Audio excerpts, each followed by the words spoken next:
Welcome. Today we will talk about animal experimentation, a heavy and difficult topic, but don't run away because we'll talk about it with our guest in a way that will not disturb your day or your sleep.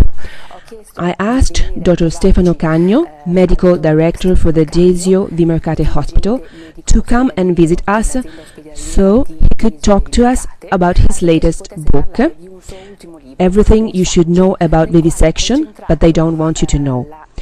An essay in which he concentrated the global panorama of information and counter-information about this topic. I often find myself chatting with people who are bombarded with false, misleading information, so they are not free to formulate an opinion. For this reason, I am very happy that Dr. Cagno has found time to come and see us to introduce this essay he wrote. Now I hand you over to Dr. Cagno. I decided to write this book about vivisection or about animal experimentation, which to me are synonyms, because after many years of conferences, of articles, of debates in which I've participated, I realized that there was a need for a brief synthesis that could introduce the topic to an audience that is not particularly interested, so not necessarily a so-called animal rights audience or anti-vivisection audience, but to an audience that could be interested in this issue that has become, in the last year or the last 2 years, with the question known to all about the breeders at Green Hill in Monte Chiari, it has become an interesting topic and very debated on TV and in the newspapers, which hadn't happened in the past. Therefore, I asked myself, why not write a book? A small book?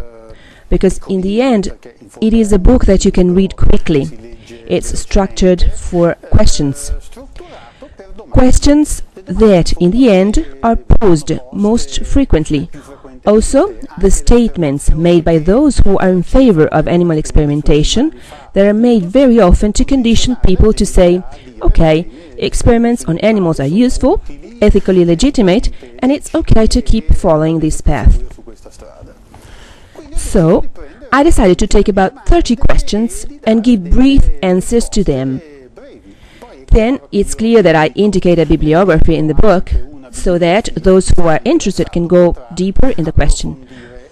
I think also that those who have been involved for years in this area could also use the occasion to synthesize a little the many books and many articles that appear about this issue.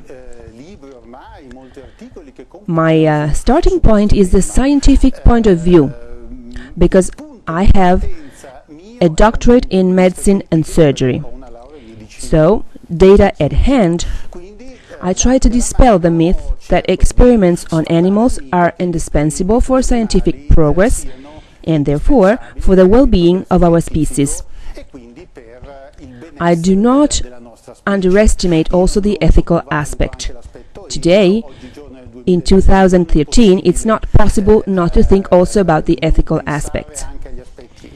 Anyway, just to cite a couple of statistics that may interest, intrigue and excite the curiosity of the reader, you must know that 92% of experiments on animals, or better, 92% of the substances that pass when experimented on animals do not pass when experimented on humans, a further step that is mandatory by law.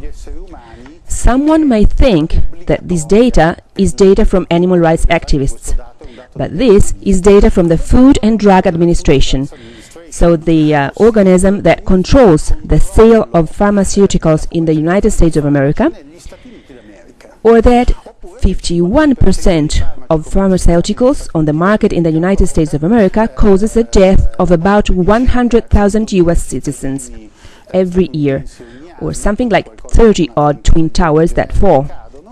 And this means that 51% of pharmaceuticals are toxic after they have been put on the market, and on the contrary, they were proven safe in laboratory animals.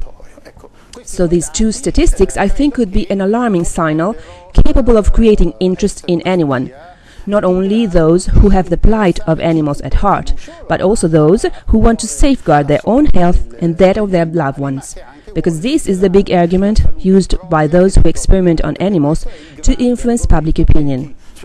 Anti-vivisection doctors say that, on the contrary, it is precisely to protect the health of people of our species that we need to abolish experiments on animals as soon as possible and pass to other types of research in step with technological progress. Thank you, Dr. Cagno, for being with us today. I can already tell you that he will be our guest again to talk to us in our next episode, specifically about the unscientific nature of results obtained from tests on animals. Before saying goodbye, I'd like to bring your attention to a beautiful event, a competition for special cats suffering from FIV or from FELV, so feline leukemia, that are often discriminated against because of these illnesses, but they can become fantastic life companions, as I can testify from my personal experience. Send your most beautiful shot before February the 23rd, 2013 to the Sfigate, at the address you will find on the screen, and go vote for the most beautiful cat in this competition on the Sfigate Pavia Facebook page. Thank you for being with us, and until the next episode, bye bye.